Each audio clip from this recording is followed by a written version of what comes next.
একজন মুসলমান mobile phone ব্যবহার করবেন, কিনবেন, কেন? তার উদ্দেশ্য কি হবে? যদি তার উদ্দেশ্য হয় এর মাধ্যমে ডাটা সংগ্রহ করা, বিভিন্ন তথ্য আদান প্রদান করা, যোগাযোগের সুবিধা হওয়া, এই জাতীয় উদ্দেশ্যগুলো আছে, বৈধ উদ্দেশ্য আছে, তাহলে এই উদ্দেশ্যে যদি কেউ মোবাইল ফোন কিনে, সেটা বাটন ফোন হোক, স্মার্টফোন হোক, সেটা কেনা জায়েজ।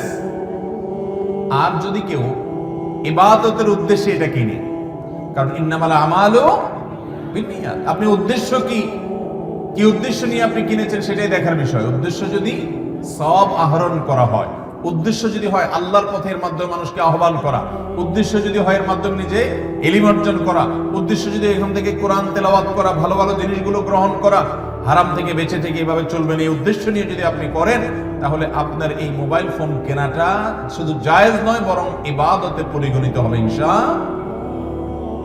আর যদি উদ্দেশ্য হয় বাকাওয়াতি করা, অহংকার করা, যে আমার কাছে এই সেট আছে, আমার কাছে অমুক সেট আছে, এটা অন্য কারোর কাছে নাই, এইরকম অহংকার যদি উদ্দেশ্য থাকে, অহংকার করা যদি উদ্দেশ্য থাকে, যেমন অনেক যুবক ভাইদেরকে দেখবেন এমন ডিভাইস, এমন মোবাইল ফোন কিনছেন উনি, যে এটা হয়তো আশেপাশে কারোর কাছে নাই, মাত্র বের হয়েছে, তো এটা কেনার জন্য সে পাগল পড়া থাকে।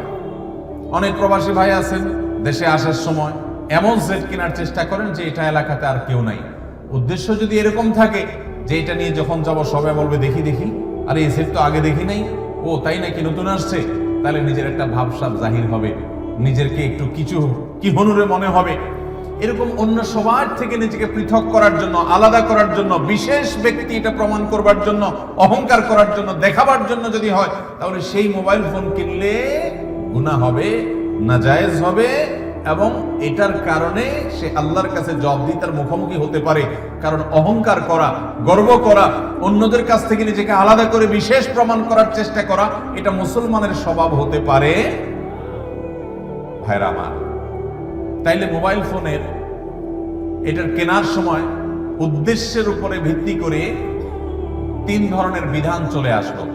কখনো এটি কিনা জায়েজ, যখন আপনি বৈধ কাজ করার জন্য, ব্যবসা বাণিজ্য, চাকরি বাকরি, পারিবারিক আলাপ সালাপ এগুলো করবেন, যোগাযোগ করবেন, ডাটা আদান প্রদান করবেন, আপনার নিছক জায়েজ এবং বৈধ উদ্দেশ্য আছে, তাহলে এটা কিনা আপনার জন্য জায়েজ, সওয়াবও নাই, গুনাহও নাই।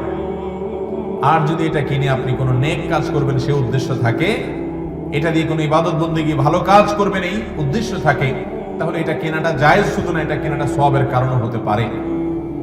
আর এটা কিনে আপনি হারাম কাজ করবেন, এটা দিয়ে হারাম ফিল্ম দেখবেন, হারাম জিনিস দেখবেন, নেটে আজেবাজে বিভিন্ন জিনিস দেখবেন, এবং বিভিন্ন রকমের মেয়েদের ছবি ছেলেরা দেখবেন, মিউজিক সহ গান শুনবেন, বিভিন্ন নায়িকা গায়িকাদেরকে দেখবেন, এবং বিভিন্ন অপকর্ম করা যায় সেগুলো করবেন। এইরকম উদ্দেশ্য যদি থাকে, অথবা যেটা বললাম উদ্দেশ্য হয়তো সেগুলো নাই, কিন্তু আপনার উদ্দেশ্য হলো আপনি ভাবসাব জাহির করবেন, সবাই থেকে নিজেকে আলাদা করবেন, তাহলে সেক্ষেত্রে এই মোবাইল ফোন কেনাটাই আপনার এই অসৎ উদ্দেশ্যের কারণে আপনার জন্য গুনাহের কারণ হবে। আল্লাহ আমাদেরকে বেঁচে থাকার তৌফিক দান।